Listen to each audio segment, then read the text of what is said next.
Cristian Plebse es, bueno, es otro ser en lo personal fuera de serie, que admiro muchísimo. Tiene una carrera impresionante. Bueno, les cuento un poquito de su currículum en general. Él es diplomado de honor de la Facultad de Medicina de la UBA. Tiene un muy largo recorrido en lo que es la investigación de conciencia a través de prácticas de meditación y contemplación. Es neuropsiquiatra.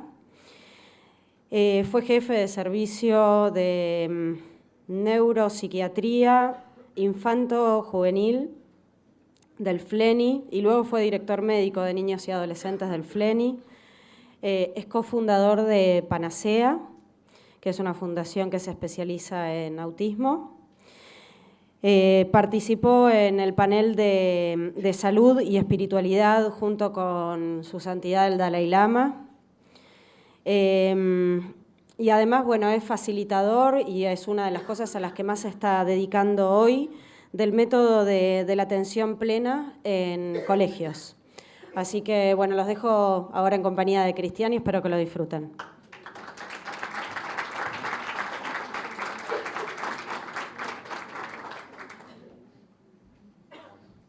Bueno, buenas tardes, gracias. Gracias, Clara. ¿Ahora está prendido? Sí. Bueno, muchas gracias. Bueno, gracias por la posibilidad de estar acá con ustedes y si ya era un desafío hablar después de Santiago, creo que, bueno, justamente ser ahora parte del final y después de Tomás también es todo un desafío. Tengo que, si la presentación ya está, tengo que pasar yo acá. Bueno, y como decía Clara, no somos presentadores, ¿no? Y nos hacen presentar, que es distinto. Así que, bueno, la idea, a ver, ahí está. Bueno, la idea es compartir, ¿no? Mi especialidad es la de psiquiatría infantil, psiquiatría de adultos también, y en realidad eso son artificios del sistema, ¿no? En realidad mi especialidad, a través de mi especialidad he tenido la oportunidad de tener una ventanita, 25 años de tratar de entender por qué sufrimos y cómo hacemos para ser más felices. O sea, es esa posibilidad de estar sentado escuchando y escuchando, y en realidad somos muy parecidos. La mayoría de nosotros básicamente estamos en búsqueda de cosas muy similares. Y la idea es un poco hacer este arco, ¿no? Como dice el título. Hoy Santiago hablaba de tecnología y uno se pone a pensar, bueno, ¿cuál es la pieza de tecnología? ¿Qué es lo que más nos maravilla hoy? Y la idea es un poco hacer un recorrido de esta ida y vuelta en lo que es la tecnología, lo que es lo humano, lo que es nuestro potencial, y a qué le damos importancia. Einstein, ¿no? Una persona muy sabia, dijo esta frase de tener 50 años o más o menos. Y si Einstein dijo esto, uno se puede quedar con que sí, está hablando de valores, éxito, esto lo sabemos todos, o en realidad estaba diciendo algo muy especial y él sabía algo que en realidad hoy las neurociencias están descubriendo, porque esto lo que él habla de éxito versus valor, quizás la palabra éxito uno puede relacionarla con algo externo y el valor uno lo relaciona con algo interno. Y generalmente cuando escuchamos la palabra valor hablamos de principios, ¿no? Principios éticos, principios morales, quizás ejercicios intelectuales, pero la idea es ver un poco cómo se relaciona esto que decía Einstein con las neurociencias y quizás una de las áreas de las neurociencias que más nos interesa, que es justamente dónde se adquiere, cómo se adquiere la capacidad de sentir un valor, ¿no? Esto es lo que Tomás hablaba de los paradigmas, ¿no? Una cosa es el hacer, que es quizás nuestro paradigma, y otra cosa es el ser. Y el ser ha dejado de ser una cuestión filosófica para ser algo que está metido en el medio de lo que es quizás una de las áreas más interesantes de las neurociencias. Y acá está Mafalda, ¿no? Con nuestro mundo. Y la idea es empezar a tratar de entender por qué estamos donde estamos, ¿no? Hoy tenemos tecnología, nos sobra conocimiento y nos sobran recursos para que todos estemos muy bien, y en realidad no estamos muy bien. Entonces, en esto de entender por qué estamos donde estamos, si en realidad, yo creo que levante la mano acá alguno que no tenga lo que necesita. Yo creo que todos tenemos lo que necesitamos y tenemos más de lo que necesitamos. Quizás no tenemos lo que queremos y ahí es donde empieza esto a entender por qué estamos como estamos. Si el mundo le sobran recursos, nos sobra tecnología y nos sobra conocimientos para que todos de alguna manera tengamos una semana laboral de 3 a 4 días y podamos tener un fin de semana de 3 a 4 días y cada uno con su auto y con su momento de esparcimiento, ¿por qué estamos como estamos? Justamente en este continuo que va desde lo egocéntrico a lo alocéntrico, ¿no? Cada una de las decisiones que tomamos tiene que ver con esta polaridad entre lo que necesito y lo que quiero. Y lo que necesito y lo que quiero sucede en un espacio. ¿Dónde sucede esa permanente tensión? ¿Dónde se imaginan?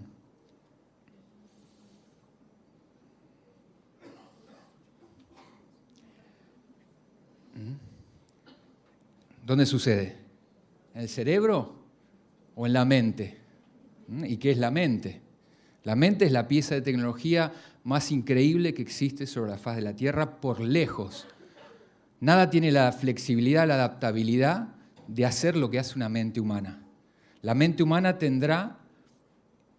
la mente consciente tendrá 50.000 años, o sea que para lo que es un invento y lo que es la evolución humana es absolutamente un segundo, básicamente, no es nada. Estamos recién empezando a aprender a usarla y la manera en la que la estamos usando es la manera en la que uno aprende a usar algo cuando recién está aprendiendo. Uno cuando ve un bebé de 16 meses que se cae no dice, está caminando mal. ¿Qué está diciendo? Está aprendiendo. El tema tiene que ver con el contexto y la manera en la que tenemos de tomar decisiones y hacer un juicio en relación a si lo que estamos haciendo está mal o está puesto en un contexto mucho más grande. Y vuelvo a esto de lo que necesitamos y lo que tenemos. ¿Por qué se imaginan que se da esta tensión entre ¿dónde se da esto? Lo que queremos y lo que necesitamos. Tiene que ver con nuestra historia. Son todos fenómenos sociales complejos, ¿no? Porque no es algo que uno pueda analizar como algo está correcto o incorrecto. Tiene que ver con nuestra historia, con nuestra crianza, con nuestros mandatos, con un montón de cuestiones que son muy difíciles hasta que empezamos a entender cómo funciona la mente. La mente es una herramienta o puede ser el lugar en donde habitamos todo el tiempo y con lo cual tomamos decisiones.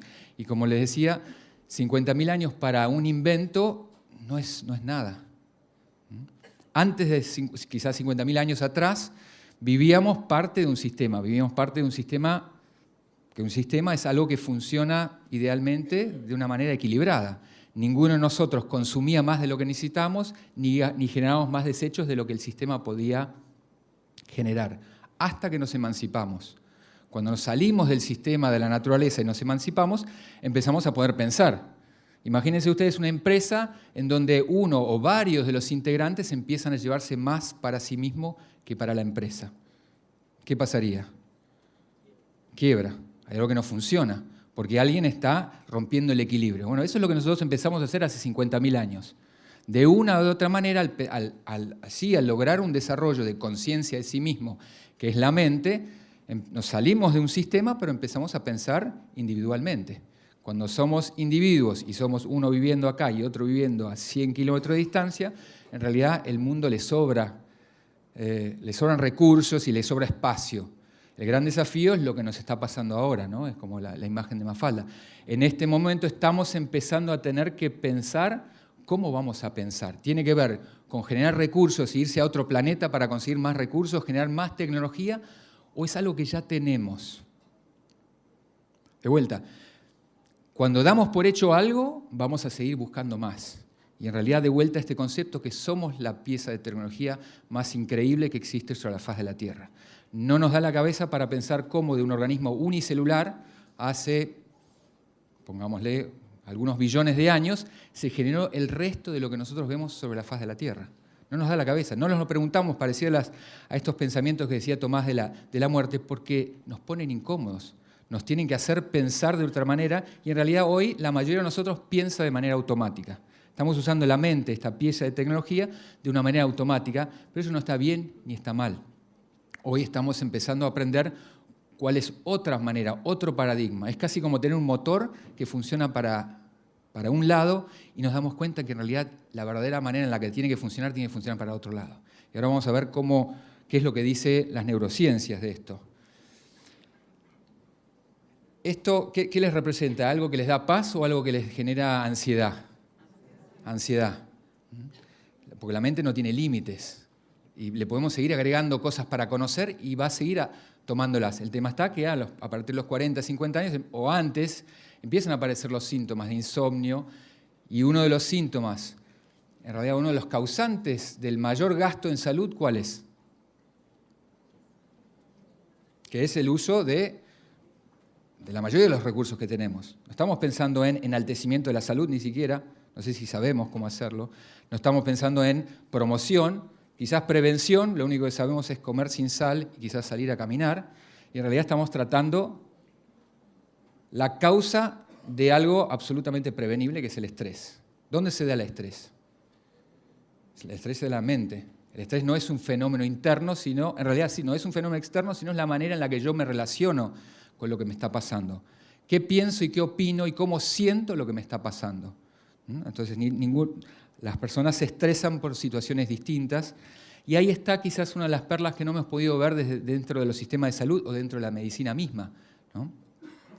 Y el gran desafío ahora, por lo cual estamos teniendo que despertar, es que el estrés le está llegando a los niños. En esta perfección estamos cableados para aprender y resonar. Estamos cableados para aprender por imitación.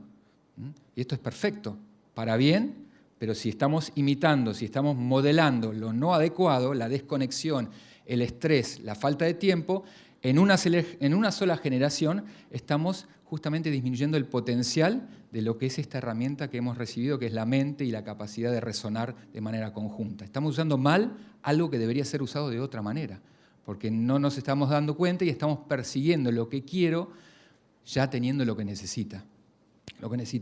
En nombre de un adulto eso está perfecto, el tema está que no estamos perdiéndole vista el funcionamiento sistémico, somos una especie, pero no pensamos como una especie, pensamos como individuos. Y hoy estamos teniendo que confrontarnos con que tenemos que empezar a pensar cómo vamos a pensar, cuál es esa otra mente, cómo pasamos de ese paradigma que decía Tomás del ser al hacer. El ser lo vemos muy etéreo, lo vemos como algo filosófico, pero en realidad es quizás una de las cosas que más nos está interesando, ¿no? Que está viniendo de la mano de empezar a entender estos fenómenos.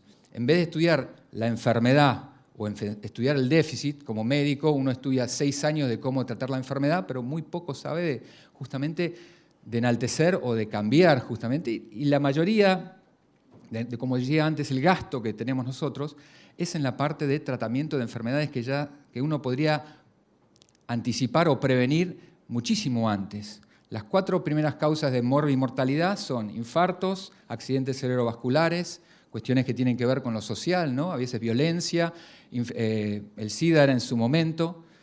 O sea, son todas absolutamente prevenibles y todas, o sea, comunes porque son prevenibles y todas suceden y comienzan en un lugar que es en la mente. Porque el fenómeno de estrés es algo que tiene un comienzo en una manera de pensar, pero en este eje que hoy estamos reconociendo que es psico-neuro-inmuno-endocrinológico, de algo tan etéreo como que sucede en la mente, tenemos este increíble traductor que es el cerebro. ¿La mente? ¿Dónde queda la mente? ¿Dónde la pondría en la mente? Eso es otro debate que en realidad no sabemos. Uno diría que la mente está acá, pero en realidad hoy estamos hablando que la mente pues, es todo el cuerpo, quizás la mente, porque tenemos una tendencia a pensar de manera dual y pensar que el cerebro es mente, pero en realidad participa absolutamente todo el cuerpo. Y hoy hay trabajos que hablan de una mente extendida. Quizás una mente que comparte otros espacios. Y acá no nos vamos a poder hablar sobre estos temas porque es muy largos, pero algo que compartimos. Hay sucesos en la naturaleza que se dan de manera simultánea en 2 lugares distintos del mundo que no se explican de cómo se pueden dar saltos evolutivos en determinadas especies. O sea que hay muchísimo de lo que pensamos que sabemos y en realidad estamos recién aprendiendo. Y estas perlas, ¿no? Esto de hablar de cuál es la base de una persona, por ejemplo, yo soy psiquiatra infantil, lo que trabajo mucho es con entender la resiliencia. La resiliencia es qué tiene aquella persona y dónde obtuvo lo que hace que cuando vuelve de una situación dramática o traumática, en vez de sufrir un trastorno quizás de salud mental, pasa a ser modelo y aprende de lo que le ha sucedido. Eso se llama resiliencia, la capacidad de resistir. Esto después de una guerra, niños que crecen en situaciones de marginalidad, que terminan siendo ejemplos en su comunidad. ¿Qué es lo que tenían esas personas? O las personas que viven más años que la mayoría. ¿Cuál se imaginan ustedes es la diferencia que hace? Acá hay una clave ahí. ¿Cuál es la diferencia?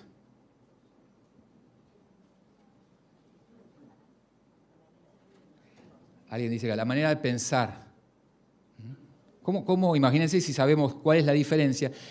Cuando uno le pregunta a los niños o hace los estudios de investigación de longevidad, resiliencia o aquellas personas que son más optimistas, como decía Tomás, cuando uno les pregunta sobre las personas con las cuales se tuvieron, las personas no las describen por lo que hacían, sino cómo eran.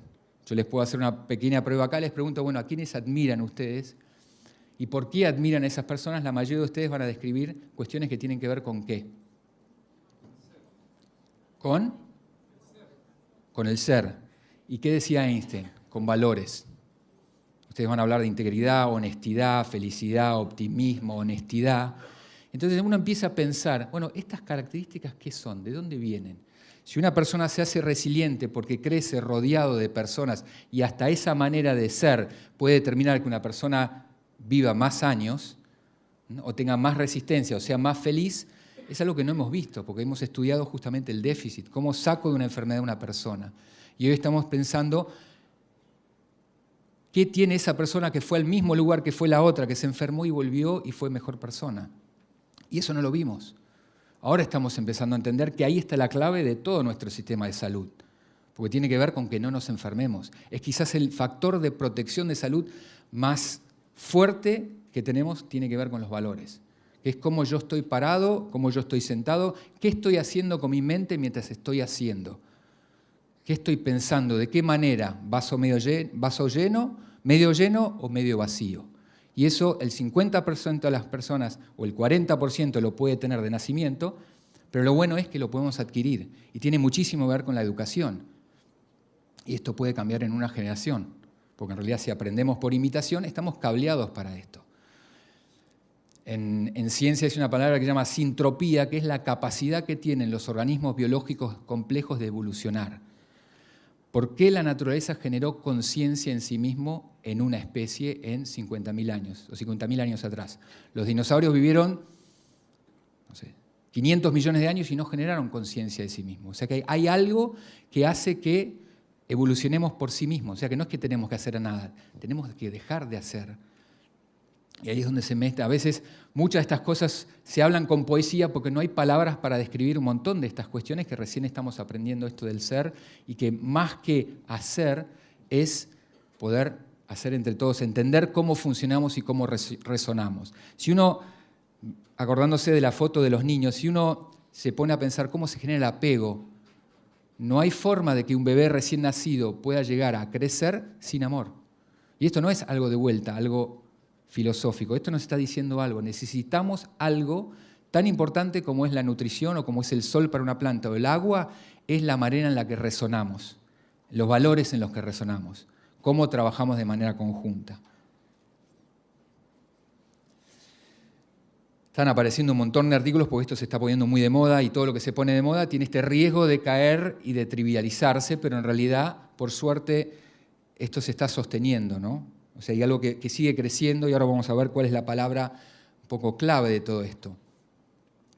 El asombro es un valor. El asombro es la capacidad o es el no tener referente para algo que está sucediendo. Ante un glaciar, ante una tormenta, ante un cielo, una catarata, por un segundo uno suspende porque está en estado de asombro. Después empieza a pensar, no traje la cámara, no estoy con mi mujer, me encantaría mudarme acá, quiero comprarme un terreno. Y eso es lo que empieza a pensar cuando uno está antes. Pero hay un segundo en donde uno está pleno y completo. Ese sería un ejemplo de asombro producido por algo externo. Hoy estamos estudiando las capacidades de asombro, en donde el asombro, como la belleza, yo decido pensar de determinada manera en donde todo me genera asombro. La vida me genera asombro, el cerebro me genera asombro, cómo funcionan los alimentos que tengo sobre la mesa. El asombro es el comienzo y el principio de la gratitud. Y cuando uno es agradecido, el agradecimiento no es solo un pensamiento, sino que estamos hablando que la mente tiene un traductor, que es el cerebro. ¿Cómo es un cerebro que está en paz y que está agradecido, o que está en un estado de asombro, o que está apreciando la belleza de lo que es la interacción y la vida en comunidad o lo humano? Sea de la manera que sea. Entonces, ustedes imagínense, si el cerebro está en paz, ¿cómo está ese eje psico-neuro-inmunoendocrinológico? Así de la misma manera como si está en estrés. El estrés genera cortisol, no les voy a hablar a ustedes de todo esto, justamente y lo contrario. Lo que estamos estudiando es lo contrario. Somos expertos en estudiar la mente estresada, pero hemos perdido de vista quizás la perla de lo que nos hace humanos y lo que hace la diferencia. Nuestro valor diferencial es poder ser y estar en estos valores. Pero esto implica un trabajo y es tal cual como uno aprende a leer y escribir. La lectoescritura empezó hace aproximadamente 5.000 años. El cerebro tenía los circuitos, imagínense 5.002 años, pero no sabíamos leer y escribir. Pero en determinado momento alguien empezó a leer y escribir y seguramente había mucha resistencia a aprender a leer y escribir. Pero el circuito cerebral estaba y la habilidad está, y hoy nadie discutiría que alguien no aprenda a leer y escribir. Y esto es una habilidad. Y los valores son quizás la punta de la evolución humana. Es un desarrollo, son capacidades que tenemos que aprender y que tenemos que trabajar y educarnos. Y lo que estamos viendo un poco desde las neurociencias es justamente esto, ¿no? Vamos a adelantarnos. Es esto, la metacognición. La metacognición es una manera muy elegante de hablar de lo que es la atención plena o la meditación. Y la meditación no es un estado de trance, un estado de la mente en blanca, sino es poder observar la vida mientras está sucediendo, incluyéndome a mí mismo. Porque yo tomo decisiones dependiendo de dónde estoy. Todos nosotros estamos en una línea continua entre lo alocéntrico y lo egocéntrico. Yo no puedo dar lo que no tengo. Pero qué bueno es no necesitar, porque ya tengo todo. Son estados de gratitud, son estados de asombro, son estados de felicidad, son estados de optimismo. Entonces imagínense de vuelta una mente, un cerebro y un cuerpo que básicamente aprende y usa el día a día para cada mes fortalecer esta actividad. Y para eso la actividad, quizás que está en el centro de la metacognición, uno podría hablar de amor, podría hablar de gratitud, de optimismo, pero en realidad la niña violita o el santo grial, como lo estamos llamando, como lo llaman en neurociencias, es la atención. Y la atención es una habilidad cognitiva. Y uno puede definir la atención como un foco. La mayoría de nosotros decimos, ¿para qué sirve la atención? Es para prestar atención a algo. Y en realidad esa sería una definición. Y quizás la definición más importante es prestar atención a qué le estoy prestando atención. ¿Se entiende? Una cosa es focalizar algo y otra cosa es a qué le estoy dando importancia, a qué le estoy prestando atención o si no le estoy prestando atención. Y esa es la función de metacognición. Es poder saber dónde estoy a pesar de que estoy pensando o haciendo otra cosa. Y a medida que yo practico esta habilidad, yo puedo tomar decisiones que tienen en cuenta cuáles son mis necesidades, pero también cuál es el impacto, cuál es la consecuencia de lo que yo estoy haciendo. Entonces, si uno pone la palabra mindfulness, que quizás es la palabra clave hoy, ¿no? en un buscador, va a ver que el crecimiento es exponencial, ¿no? Por todos lados estamos hablando de esta palabra, y en realidad la atención plena, que sería la traducción, tiene que ver con esto, con estar atento a mí mismo y al entorno, atento a lo que pasa afuera, pero también a todas las variables internas. Nosotros estamos permanentemente atravesados por sensaciones, por emociones, por sentimientos, por pensamientos, y la mayoría de las veces creemos todo lo que pensamos. Y en realidad lo que pensamos proviene inicialmente de lo que sentimos. Y lo que sentimos ingresa por los sentidos. Entonces, los sentidos en realidad son el principio del ser, porque ahí yo estoy presente. Después está lo que pienso sobre lo que siento, y ahí empieza a funcionar nuestras emociones y nuestra historia. La capacidad de usar los sentidos para estar presente es toda una capacidad metacognitiva. O sea que hoy lo interesante es que estamos saliendo del terreno de la filosofía o del romanticismo para empezar a entender que lo que se describía hace 5.000 años sin ciencia, pero había que hablar en poesía, en realidad tiene una base científica muy sólida que tiene que ver con el uso de la mente, con aprender a usar quizás la mente de la manera en la que está diseñada, que es para resonar y para poder generar estados, entre comillas, de presencia plena de adentro hacia afuera, no dependientes. Si yo dependo de mi felicidad, de mi puesto, de mi auto, de mi familia, cuando eso está, yo estoy bien, y cuando eso no está, yo no estoy bien. Y tenemos la capacidad justamente de invertir el funcionamiento, pero eso tiene que ver con la educación. Tiene que ver con aprender justamente algo que hasta cierto punto no tiene un contenido, no es algo dogmático, es una práctica. Es una práctica de observar la vida mientras sucede y darme cuenta cuando me olvido y cuando no me olvido. Y en realidad, ¿saben cómo nos damos cuenta que nos olvidamos? Porque empiezan a aparecer emociones incómodas. Cuando yo me enojo, cuando tengo codicia, celos, envidia, enojo, no está mal obviamente, pero él me está diciendo que no estoy usando de manera adecuada el potencial que tengo, porque me estoy anclando en mi pasado o en mi futuro para juzgar una situación que está sucediendo en ese momento. Y esto que parece tan complicado, por suerte no lo tenemos que hablar, y ahora vamos a ver si podemos hacer una mini práctica de lo que sería una práctica de atención plena. Y lo interesante es que esto está llegando a los colegios, ¿no? El señor que un poco empezó esta revolución se llama Kabat-Zinn. Este es el libro como la nave insignia, que ya está quedando como más relegada porque aparecen cada vez más libros. Y lo que hizo Kabat-Zinn es tomar técnicas de muchas tradiciones orientales para empaquetarlas y ordenarlas de la manera que en Occidente se puedan entender, ¿no? Y vamos a seguir. Esto es lo que está sucediendo en todos los entornos, ¿no? Laborales, no laborales, en educación. Acá hay ejemplos de quiénes y cómo lo están usando, ¿no? Son distintas maneras de comunicar y de generar modelos. Y en realidad lo que estamos hablando es esto, ¿no? Es de empezar a usar todo el sistema. No solo la mente, que en realidad la mayoría de nosotros vivimos en la mente y el cuerpo está a 3 cuadras atrás, hasta que nos pasa algo. Cuando volvemos crónicos, justamente esta desconexión. Parte de esta atención es empezar a volver a integrar todo esto, ¿no? Y aprovechando, entonces vamos a hacer un pequeño ejercicio, son menos de 3 minutos, y no quiero que se muevan, quédense como están y cierren los ojos. No se muevan, no se acomoden. Con los ojos cerrados, sean conscientes de cómo están sentados, cómo es la postura de estar sentados. Cómo está la cabeza, cómo está el cuello, cómo está la espalda. Sientan dónde están apoyados en la silla y vayan recorriendo y llevando la atención a todos estos lugares.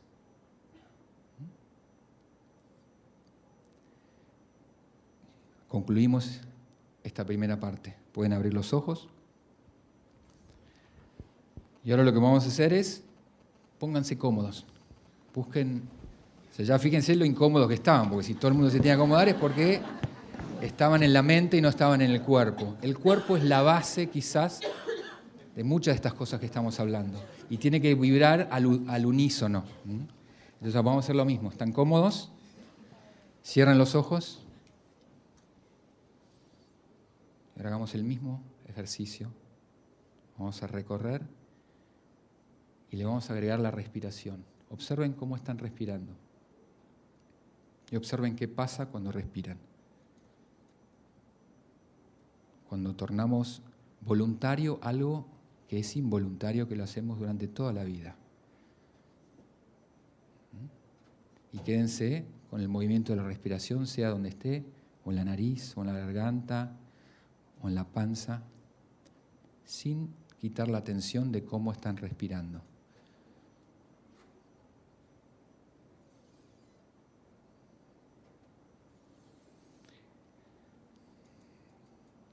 Y pueden abrir los ojos ahora. Estos fueron 3 minutos, pero en estos 3 minutos la mente cambia.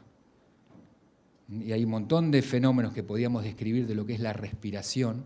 En la antigua India hablan de que la base del pensamiento es la respiración. La respiración activa el sistema parasimpático, que tiene que ver con justamente todo lo contrario a lo simpático. O sea que es una fuerza muy poderosa a aprender a usar. Hablar de técnica es como trivializar esto también. Esto no es una técnica, es una práctica. Es algo que hace al uso adecuado de todo, ¿no? Y cuando uno es consciente y se acuerda de respirar, en realidad lo que más está accionando no es la respiración, sino la atención. Yo estoy prestando atención a dónde estoy y dónde no estoy. Y es un músculo. Entonces, si yo decido estar presente, la mayoría de nosotros cuando intentamos estar en el aquí y ahora, nos vamos a otro lado. Entonces el problema no es que nos vamos, el gran desafío es darme cuenta y traerme. Me voy, la atención, me doy cuenta y me traigo. Porque lo único que voy a hacer bien o lo que puedo hacer bien es cuando estoy 100% atento. Si después aprendo a abarcar el pasado y el futuro en el presente, es una habilidad aún superior a esto. Pero la mayoría de nosotros vivimos adelante o atrás. Estamos lavándonos dientes y ya estamos pensando en la reunión que tengo. Están acá y ya están pensando en lo que van a comer, dónde están mis hijos, el trabajo que tengo que hacer. Estamos juzgando y eso no está bueno ni malo.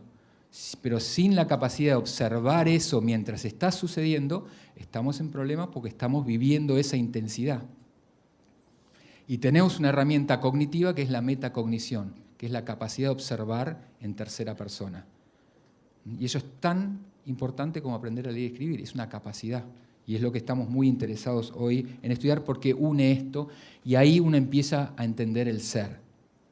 Que la decisión que yo voy a tomar en esos estados de plenitud, la mayoría de las veces en el desarrollo, muchas veces yo ya estoy pleno, ya puedo pensar en el otro, yo ya tengo bienestar, no necesito acumular, no necesito que mi autoestima o mi ser esté basado en algo externo. Esto es fabuloso, es un cambio absoluto y tiene que ver con nuestra tecnología.